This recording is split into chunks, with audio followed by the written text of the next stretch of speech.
Nada. E aí chega essa hora, tá assim, Louca de fome. comendo o pé da mesa. Tudo errado, Canela, tudo errado. Já iniciei a gravação. Vamos lá. Depois a gente edita. Uhul! Aqui é quase ao vivo. Ai, então vou bocejar, então. Boceja, Tô achando respira. escuro, tá muito, muito escuro. Eu tentei botar uma luz aqui, mas não tá rolando. É o O que que você tem pra acha? hoje, minha flor. Depois a gente vai melhorando. Tá bom. Tá pronta? Tô pronta, peraí, deixa eu fazer um negócio. Deixa eu ver se melhora, se ajuda. Ajuda, atrapalha, não ajuda nada. Ajudou. Ajudou. Tá bom. Pouquinho. Tá brilhando a cutis. Pronto, podemos. Vamos lá.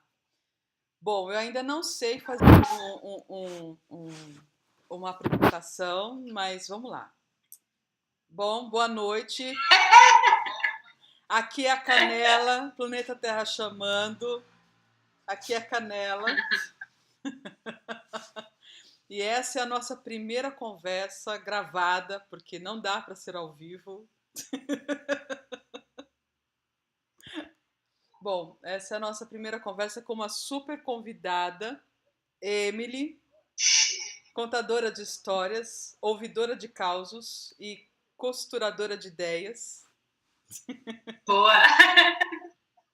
E cobre a gente com um manto maravilhoso de histórias, né?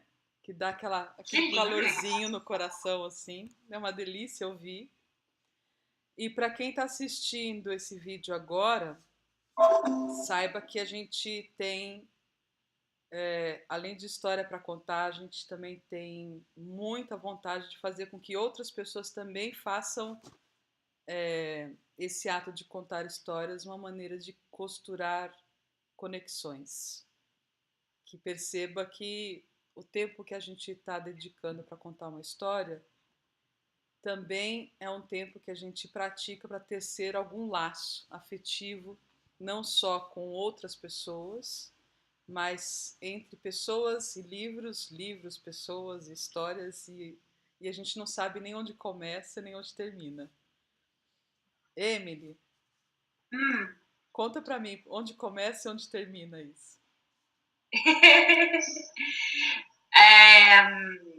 Boa noite, Canela, obrigada. Tô super no máximo.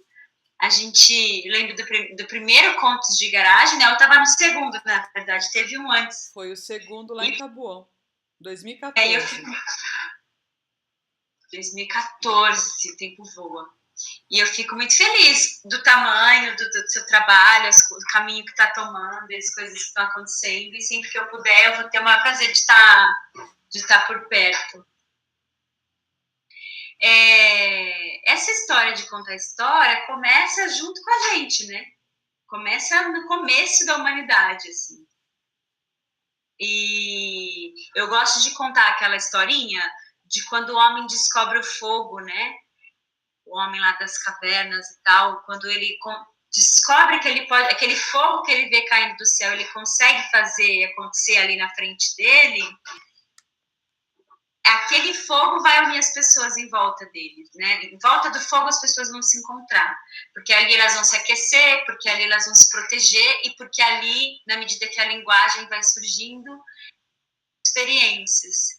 Então, por que elas começam? Quando a linguagem aparece, o que acontece em volta do fogo? Acontece uma pessoa dizendo para outra, muito simples, até chegar na linguagem que a gente conhece, mas é dizendo, olha, eu fui por ali e ali não foi um bom caminho, não vá por ali. Ou então ela vai dizer, olha, eu fui ali, achei um rio, tem água lá é um lugar muito longe, a gente tem que ir lá. Então, começou com as pessoas cuidando. É cuidado, é estar junto e se cuidando. E eu acho que até hoje, assim, contar histórias é cuidar um do outro. É exatamente isso, é dizer, ó, vai ali que tem uma água boa para você beber, ó, não faz isso que às vezes pode não ser legal. E isso não tem nada a ver com a moral da história, que é uma coisa que eu sempre me incomoda um pouco, assim, né? Uma herança nossa, assim, Como assim? do, Explica melhor essa história da moral da história, eu não entendi. da moral da história, porque o que a gente tem para aprender com história, com qualquer história, seja uma história de vidas, né? Eu te contando uma coisa que eu vivi, ou uma história tradicional, ou uma história da literatura que a gente lê, ou que alguém lê para a gente, tudo isso, o que a gente tem para aprender com essas histórias é muito maior do que uma moral ou uma regra ou um faça assim, não faça assado, isso está certo, isso está errado. Hum. Então, o que a gente tem para aprender? A gente tem para aprender a escutar, a gente tem para aprender a se colocar no lugar do outro, para aprender a criar as nossas próprias imagens. A gente tem para aprender se relacionar com a gente mesmo e com as outras pessoas de um outro lugar, porque quando a gente compartilha uma história, o tempo é outro tempo, não é esse tempo do relógio, é outro tempo. Hum. Por Deixa, isso que a deixa gente eu pode... retomar duas coisas Hã? aqui que eu acho super importantes para que eu acho que explica bastante o porquê do conto de garagem ser o que é, esse formato que a gente escolheu.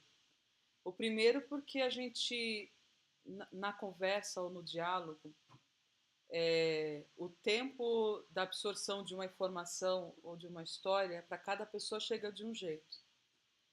E eu acredito que com a chegada de todas as telas e das nossas interações todas aqui, a gente entendeu que é possível estar conectado, mas não foi possível entender o tempo da conversa, o tempo do entendimento.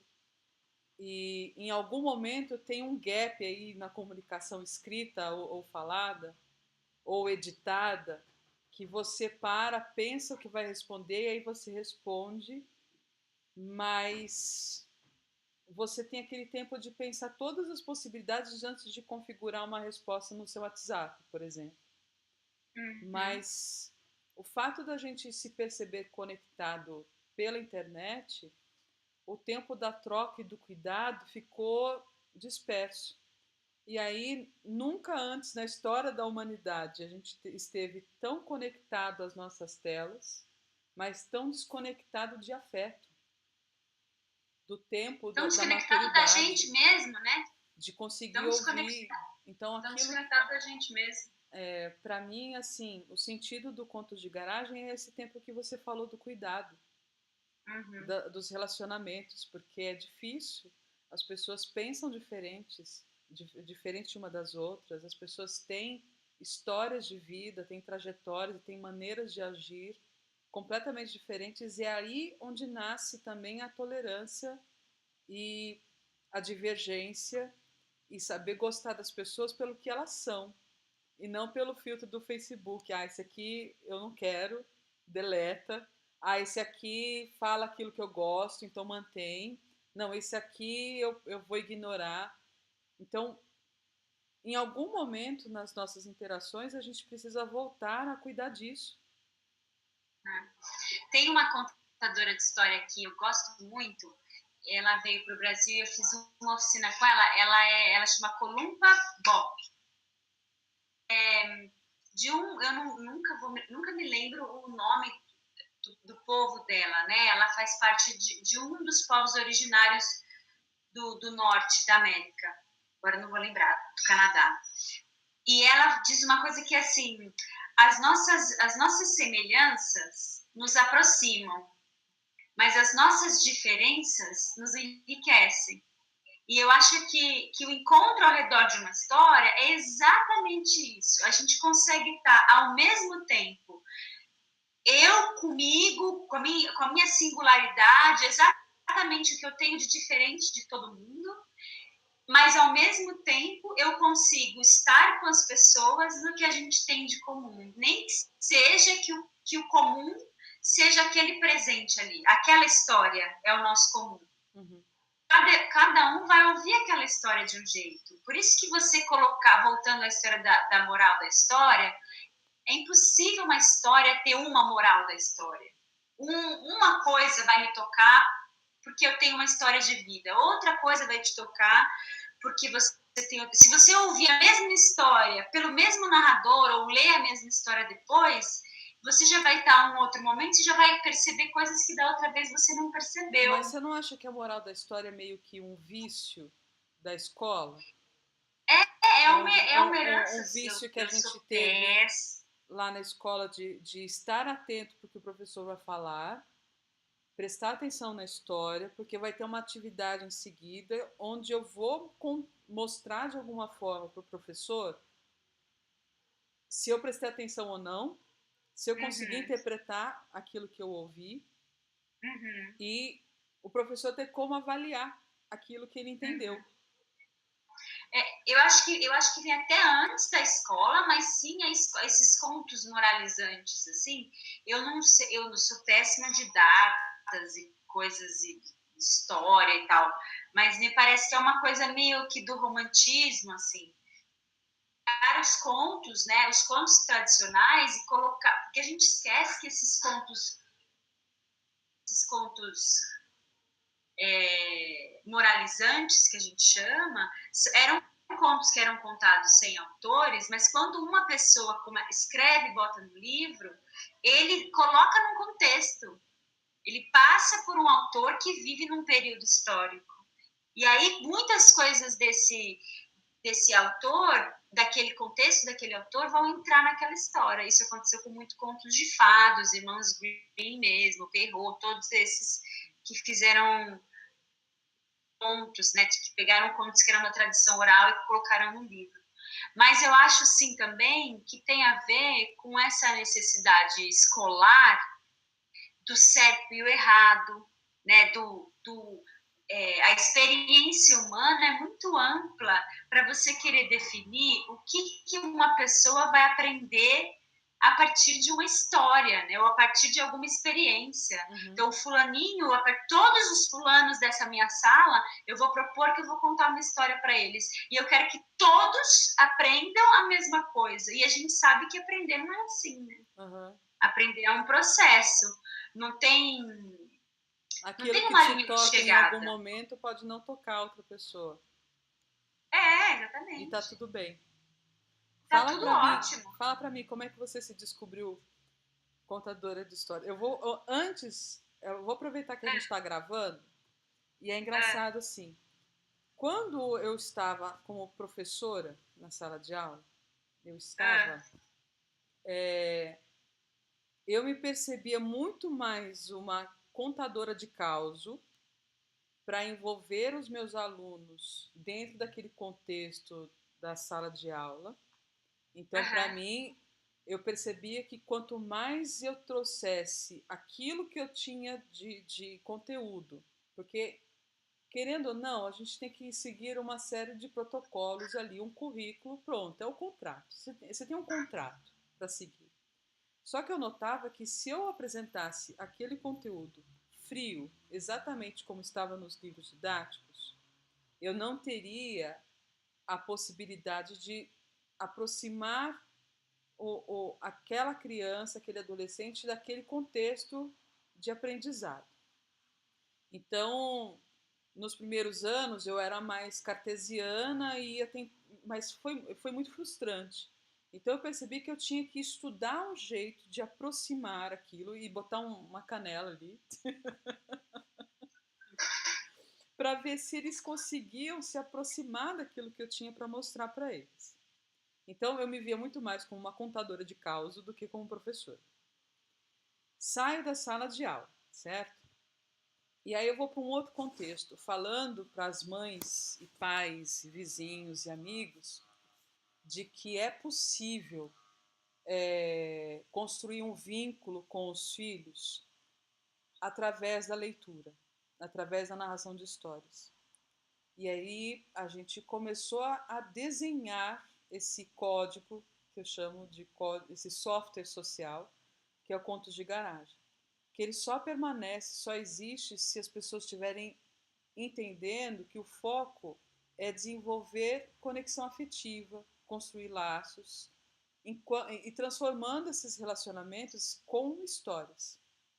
Só que quando eu chego lá no tapete, eu, Canela, chego lá no tapete e quero sentar para contar a história, eu me sinto mais professora do que narradora. Tá em outro lugar, entendeu?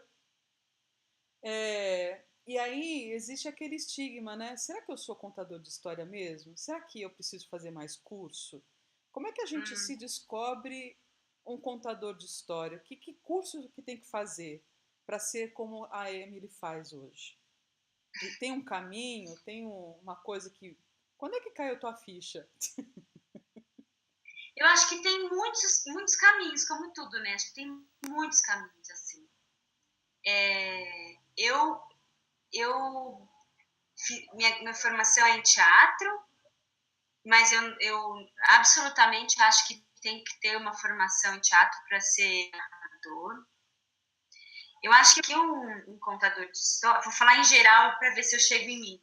Eu acho que para ser um contador de história, primeira coisa, eu acho que é você entender o que você quer, o que a narração de histórias tem para você e o que você tem para ela. Igual a Regina Machado fala no livro dela, né, Macordada, e ela sempre fala isso, quando você vai contar uma história, você tem que conversar com a história. Então, o que eu tenho para a história e o que a história tem para mim?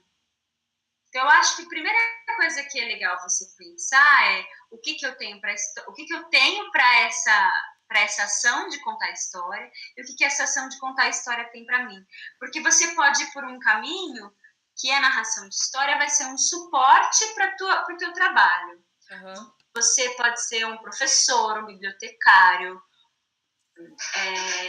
sei lá, terapeutas usam muito a narração de histórias. Enfim, você tem um trabalho e a narração de histórias vai te apoiar nisso. Ou não, ou eu quero ser um narrador de histórias que tem isso como profissão. Aí, acho que é outro caminho. Ou não, ou eu quero só contar histórias para os meus filhos e quero ler livros e contar histórias para os meus filhos. Ou não, eu quero para os meus filhos, para os meus sobrinhos e eu quero na minha garagem também. A coisa é você entender onde que você está nesse caminho. Ou se você quer ser uma pessoa que vive... Não, eu não tenho filho, no meu trabalho não me serve, eu não quero ser... Não me serve assim, né? Como ferramenta direta, mas eu quero viver num mundo onde as pessoas contem e ouçam mais histórias. Tá bom. Então, eu acho que a primeira coisa é isso, assim. Onde é que eu tô, né? Nesse universo. Onde é que eu estou transitando, né, nesse universo? E aí, a partir de descobrir onde você está, você vai ter mais ideia do que você quer atingir, é isso? Eu acho. Para onde você quer ir, né? Porque eu acho que, por exemplo, um narrador que tem isso como profissão, como é o meu caso, a gente é um troço difícil. É muito difícil. Assim, muitas vezes eu vou contar a história e falar por que eu fui gostar disso? É muito difícil. Porque, eu, assim, que tenho uma formação em teatro, para mim é mais difícil do que para mim, do que os trabalhos que eu fazia como atriz. Porque tá num entre. Então, não é nem uma performance, um cara que está lá no palco iluminado enquanto eu estou aqui na plateia no escuro.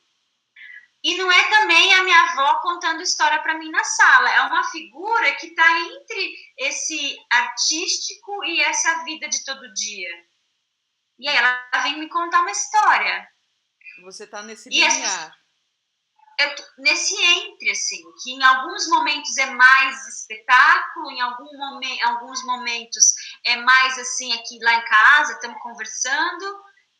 Então, se fica transitando, e esse trânsito é difícil, ainda mais num contexto onde as pessoas, sejam crianças, sejam adultos, não estão acostumadas a escutar, né?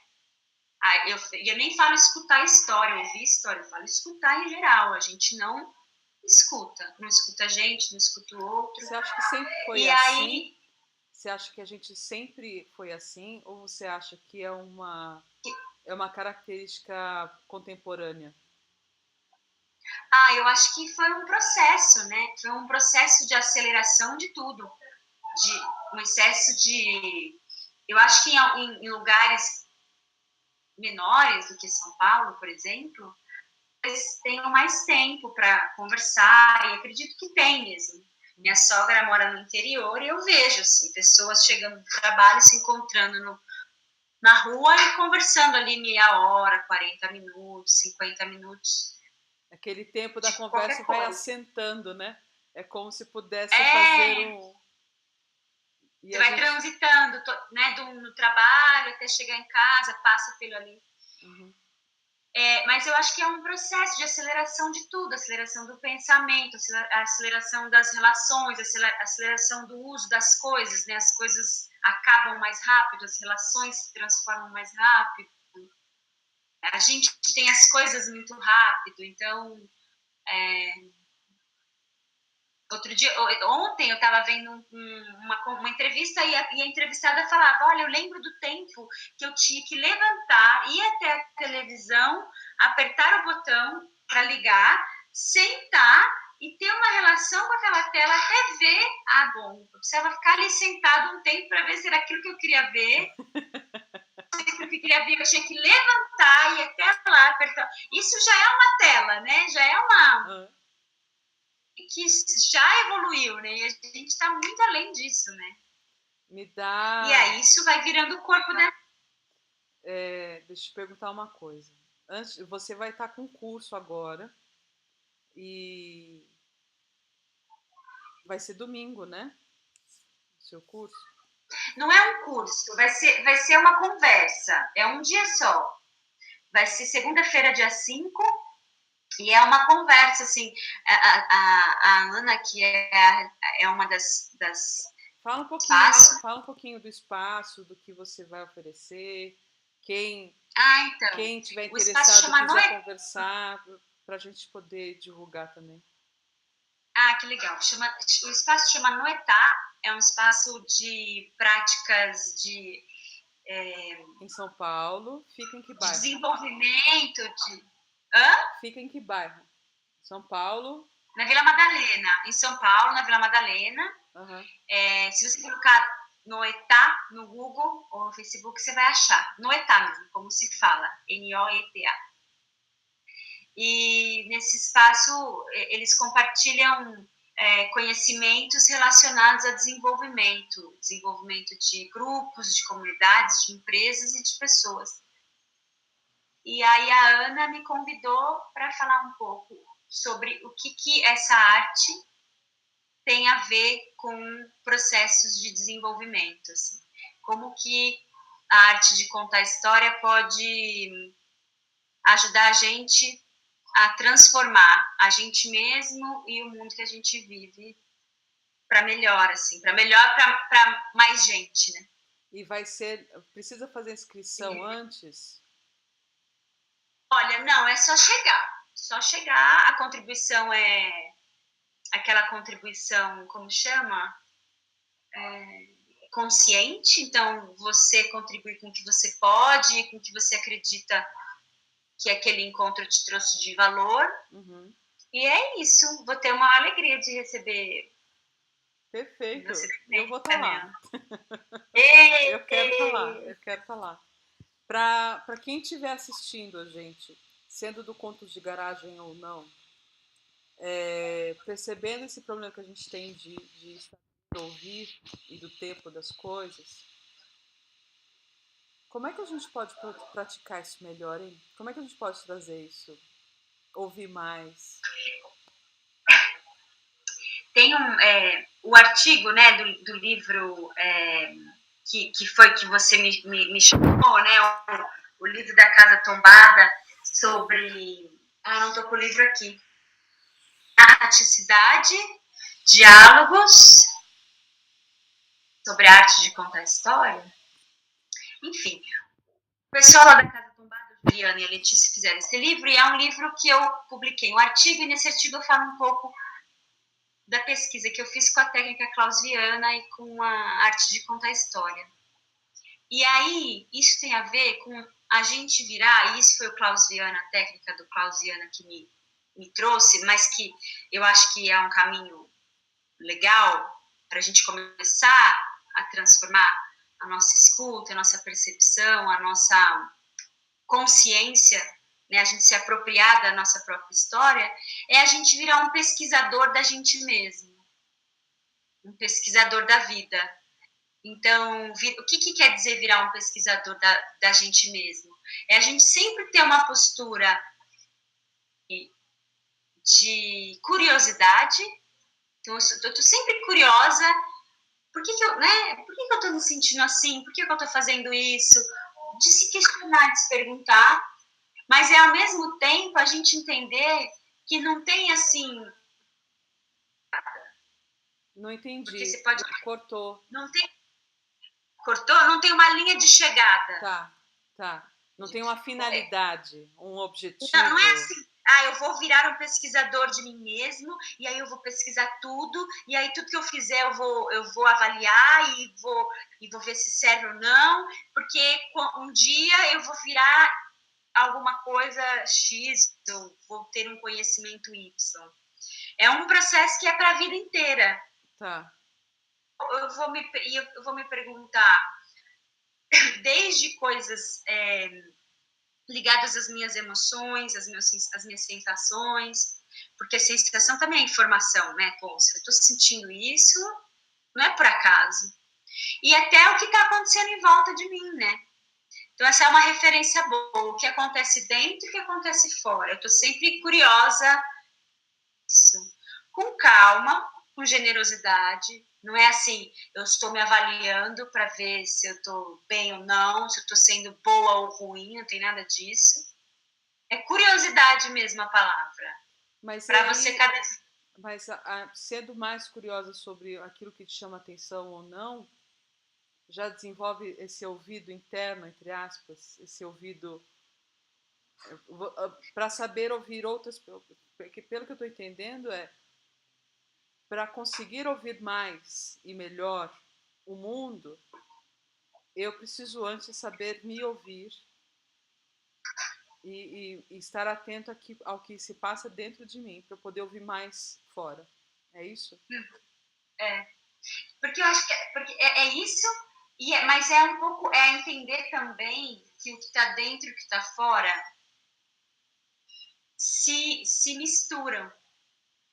Né? Então, essa referência de... Então a Emily aqui está falando para eu virar um pesquisador de mim mesmo. Então tá bom, então eu vou pesquisar e vou ser curioso a respeito de mim, do que eu sinto, do que eu faço, do que eu falo, mas eu vou ser curioso também a partir das coisas que me chegam, as coisas que eu ouço, as coisas que acontecem comigo em relação aos outros, os lugares que eu estou. Então essa referência eu e o mundo vai se ampliando até o infinito, assim. E aí eu acho que sim, que você vai...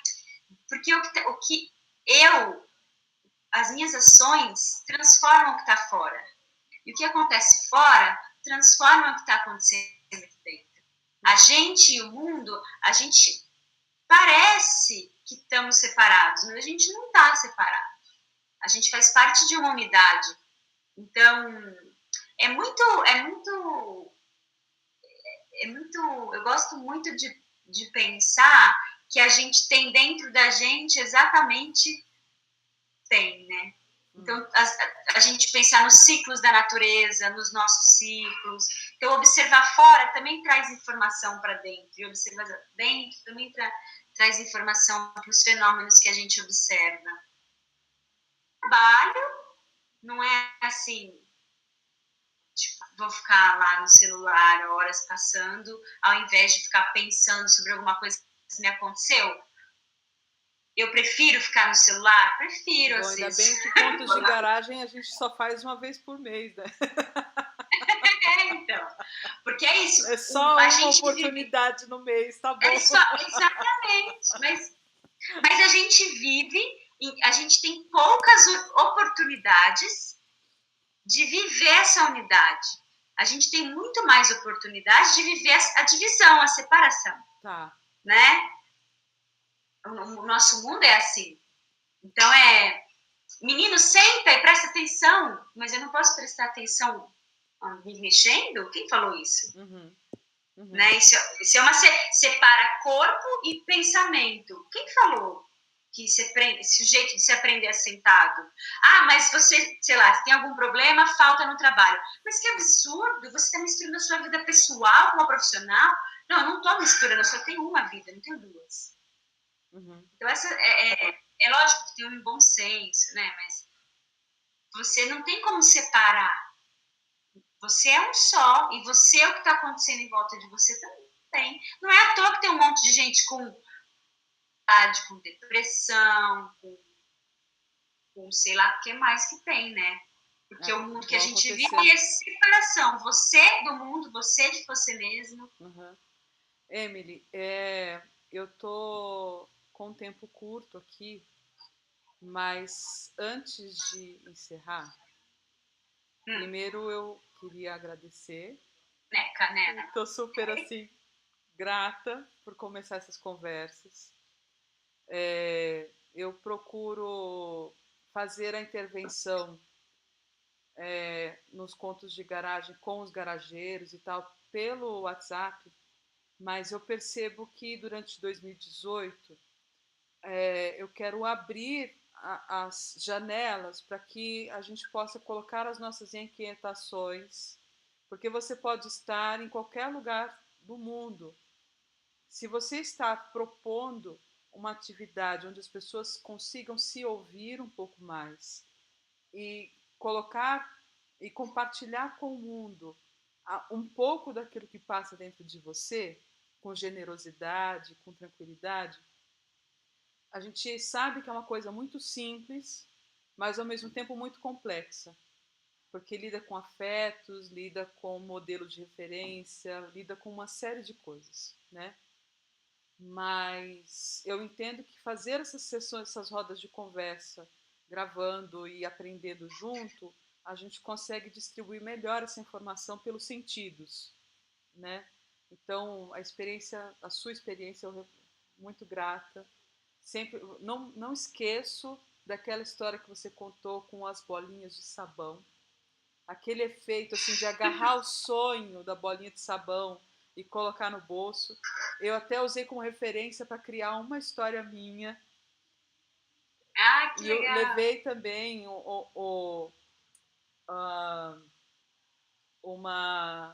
aquela coisinha de fazer bolinha de sabão. E aquilo que era para ser sonho virou uma outra coisa. Então, nada melhor do que a gente ouvir, trazer aquele conteúdo e como a bolinha de sabão ficou tão marcada para mim, mais do que a história, em algum momento eu trouxe isso para poder criar uma nova história. Então é assim que as coisas vão andando, né?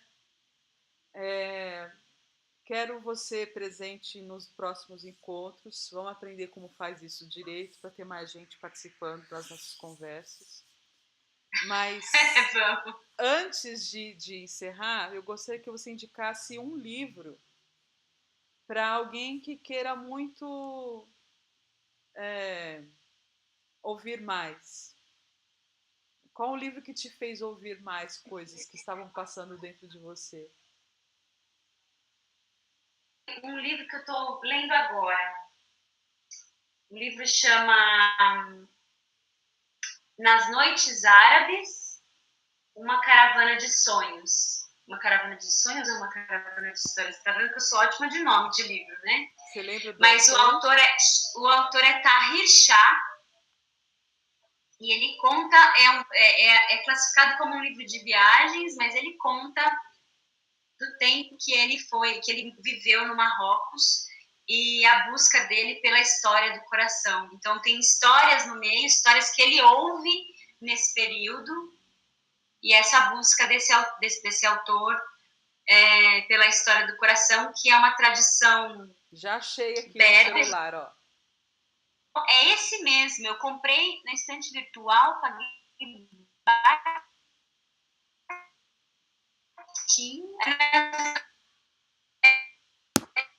É uma.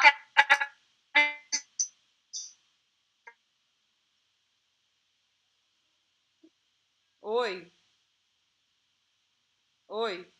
Voltou. Voltou. Então, Você e comprou aí na é estante isso, assim, esse virtual, livro tá me baratinho. ouvindo? Você comprou na estante virtual, era baratinho. Paguei baratinho, fiquei feliz da vida. E tem essa história de que um homem conta para ele e ele cisma de ir atrás, que esse povo, os berberes, têm esse costume. Eles dizem que quando a gente nasce, quando uma pessoa nasce, ela nasce com uma história escondida no coração. Ai, que coisa linda. E que a tarefa dela na vida é encontrar essa história. E aí ele vai atrás e ele começa a procurar contadores de história, porque ele quer descobrir qual é a história do coração dele. Então eu ainda não terminei, porque eu tô lendo bem devagarinho, porque eu não quero que acabe, eu tô amando esse livro. Eu adorei. Eu vou procurar Eu não quero que também. acabe. Vai que você vai amar, Canela, é lindo. É muito Lindona, bom. eu vou encerrando a nossa conversa porque a bateria já pitou aqui e a gente corre o risco de fazer assim, ó, e não fechar. Um Bom, beijo para você, a gente se vê na próxima segunda, lá um beijo. no espaço. E eu quero ver isso de perto. Saudade de você. Eu também, um beijo, obrigada. Beijo na Mora também. Tchau, tchau. Tchau.